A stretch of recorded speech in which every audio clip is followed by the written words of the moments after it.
Let's say if you have an identity that you start things and you don't finish things, then your mind will always make sure you don't finish it, even if it's so easy to finish, even if it's a no-brainer, even if it's harder not to finish it. Your mind doesn't care, because that's what the assumption, the identity that you hold.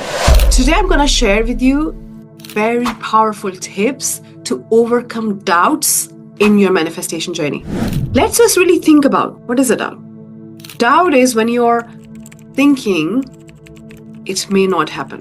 So doubt also requires believing, right? Because you don't know what's going to happen. You don't have you don't know 100% it hasn't happened yet. So you are doubting if it doesn't work, if it doesn't happen. So you're believing in what you don't want.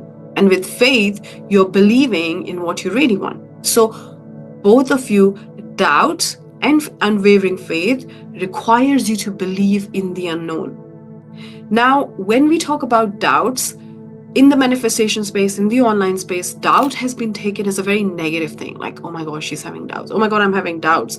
Oh, what is wrong with me? But what we understand is that doubt is showing you something. It's an awareness. Doubt is actually a window to uncover your assumptions, to uncover how you really see you, what you're conscious of being, because we manifest what we are conscious of being. So when you're having those doubts and you're identifying them, they're actually a beautiful way for you to rise in consciousness, choose new beliefs, choose new assumptions. So instead of looking at doubts as a very negative thing and trying to switch them off, which we are taught by so many people, just switch them off. It's like if you're driving and your car shows you a red signal that there is a problem, would you just switch it off? Would you just not do something about it? Or would you actually say, you know what, I need to stop and I need to see what's wrong with my car?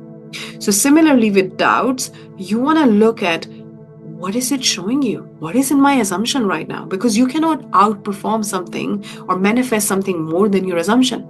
And I want to really take you deeper, really help you see how these doubts come to the surface and how the assumptions that you have are actually controlling what you manifest. So let's say if you have an assumption that about yourself that whenever I start something, I never finish. I always start new things. I start new programs, I start new things, I start new projects, but I never take them to the finish line. So when you're manifesting something, your doubt will be, would it ever happen? Because I never finish things.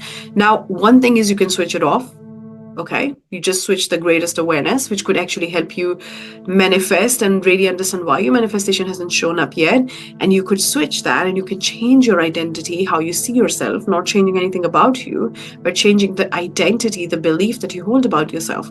So you look at this doubt and you say, so I think it may not happen. Why? Right? The kids ask you, why? Why do I think that? So you use that same thing. Why do we want, when you say to them, I don't want to do this, they're like, why not? Why? Tell me why. So you ask yourself, why am I thinking that?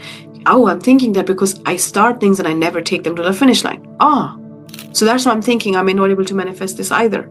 Oh, interesting. So instead of being so judgmental and what is wrong with me and I need help, call ambulance, what we do is become curious. We go over then we become curious, because one thing I always tell my clients is that you're not married to your beliefs. You're not married to how you see yourself. You're not married to your perception of you. You can change it like you change clothes. If I ask you, what did you wear 2 weeks ago? Can you tell me what you wore on Monday, Tuesday, Wednesday, Thursday, every single day? You probably wouldn't even remember. So like you can change your clothes, you can change your identities, your perception of you, your beliefs. And it doesn't even have to be I have to change anything about me, because you are born perfect as a spiritual being who is perfect, who has got access to everything within them right now. It's just you have picked up in your human experience and you have started to see yourself that way, and you can just put it down. As simple, right? So I'm going to share with you how to do that. But before that, let's really uncover how your doubts are showing you, right? What part of your consciousness is not a match? So when you're telling your subconscious, or when you're visualizing, when you're affirming, when you're whatever tools you're using, journaling, now it's showing you that, look, these are the gaps, and doubt is the greatest awareness. So In fact, no, I would not just switch the doubts. I would sit with myself and say, what part of me is not behind that? Where I see myself as not a match for that thing. So if you have this doubt that I don't think I can earn that kind of money, and why am I thinking that? Oh, because I think money is really hard to earn. And I cannot put in that much work. And I don't have the time because I've got kids, I've got family commitments. So here my perception is that money has to be a hard. Look, you can just look at this perception and say, can I put it down? Right? So you see like how your doubts are actually showing you what part of your assumptions need changing. So they're the window to that. They're almost saying, go and sneak in and be more curious and dig in more. If let's say you have this doubt that it's going to take me very long, it has to take really long, then the question is, why am I thinking that way?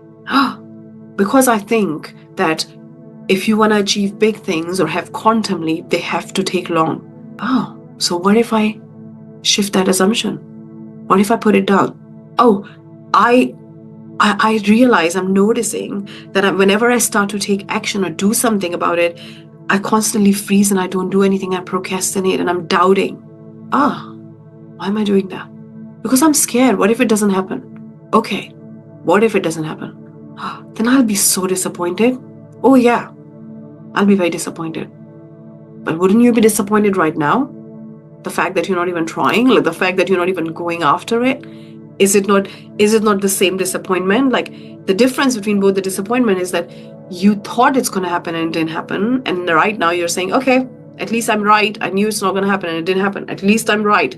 But you'll just be right, but your life wouldn't change. So what if I say that, what if it does happen? But what if it doesn't? Yeah, I mean, if it doesn't happen, then what? I'll be fine. Like, okay, I wouldn't be living the life that I really want to live, but I'll be alive. My family will be okay.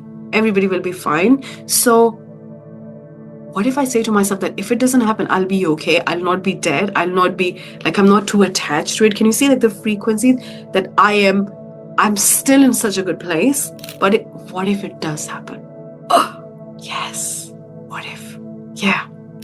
So now when you establish with yourself that if it doesn't happen, the worst will, because your mind wants to keep you safe.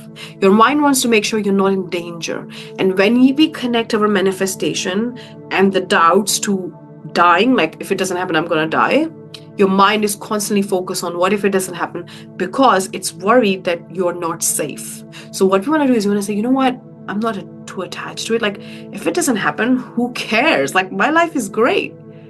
And now you have claimed back your power. So now you're coming from the place of, if it doesn't happen, I'll be fine. But what if it does happen? And now this is the fastest and the most powerful frequency to manifest, because now you're not scared. You'll go to places, you'll try things, you'll go and touch the unknown, and you will do things because you're not scared to be disappointed. So disappointment is the biggest receiving mood. Like we don't want to say that, okay, I went all in and I really expected and it didn't happen. And look, I was stupid. Right? We don't want to feel that. But what if you say, you know what? I'll be fine. So as you become curious with your doubts, they're actually showing you what needs shifting. They're the greatest blessing. So let's say if you're saying, oh, if I go all in, if I do it, then people will think I'll become arrogant. I'll not be a good person. That's why maybe you're doubting. Right? So ask yourself, keep asking, and go in the last skin where you really see the root cause. So be curious instead of just switching the greatest awareness, because your positive thoughts are incredible, but they're not giving you the awareness.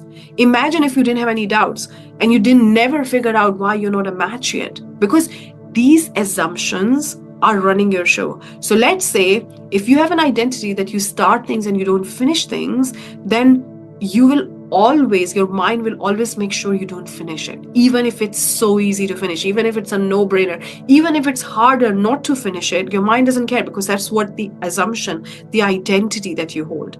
Because your identity is like the GPS, right?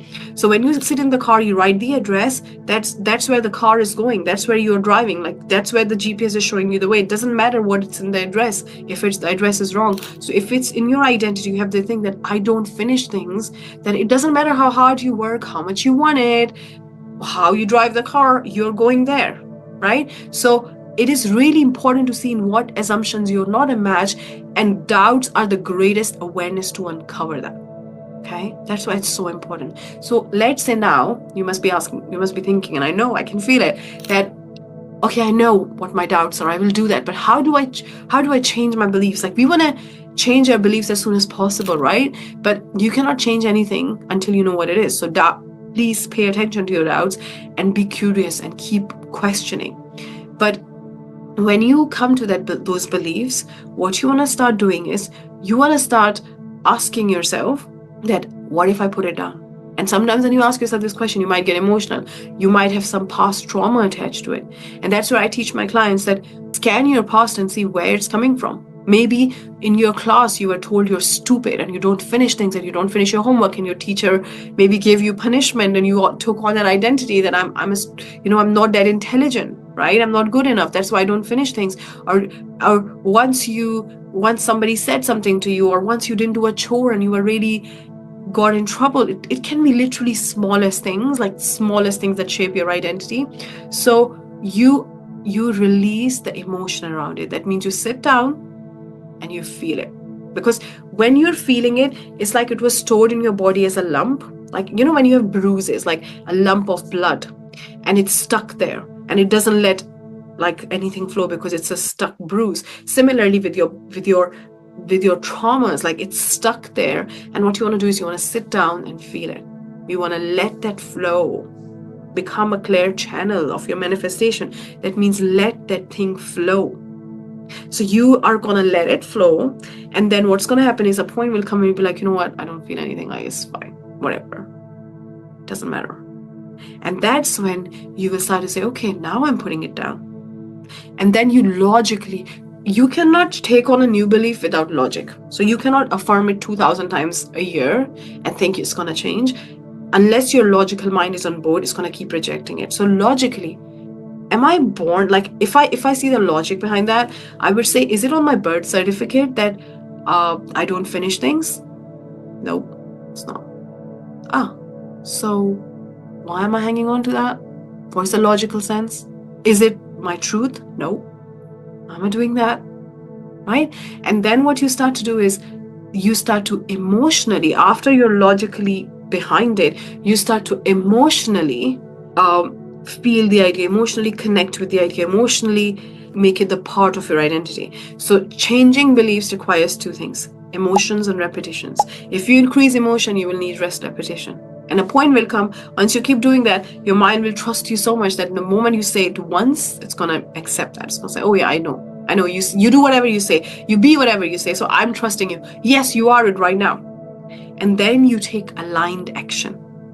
That means if it was true that you finish everything on time, and now you have reprogrammed your mind by emotion and repetition, and I always recommend to do it at least for a week before trying to take action, because we are in a rush. We want to do it yesterday, yes, but take it a week to really embody that, to really because when you're feeling it and when you're connecting with it, your mind is actually rewiring at that time. You can imagine like the circuit, the old connections are breaking, the new ones are, like, you're changing the address of the GPS, the new connections are being made. And then what you do is you say, it will be so easy to take aligned action because your mind is already reprogrammed. Okay? But in all of this, what most of the coaches miss is releasing it from your body first as a trauma. Because sometimes some of the things are beyond your mind. That's why visualization and all those things don't work. Like, you don't feel the feeling, is because it's not even in your mind. It's not a mindset issue. It's an identity. It's in your body. It's stored there. So what you want to do is you want to process that first, and then logically do that, emotionally do that, and then taking aligned action will be so much easier. But make sure you take an aligned action, because that solidifies the whole thing. That brings that new thing into your unconscious now. Because now you're taking action from the body. So now a new program is being stored not just in your subconscious, but also in your unconscious, because you're taking the physical action. Okay? So that's how we use our doubts to even manifest faster, instead of seeing them as a block or a problem.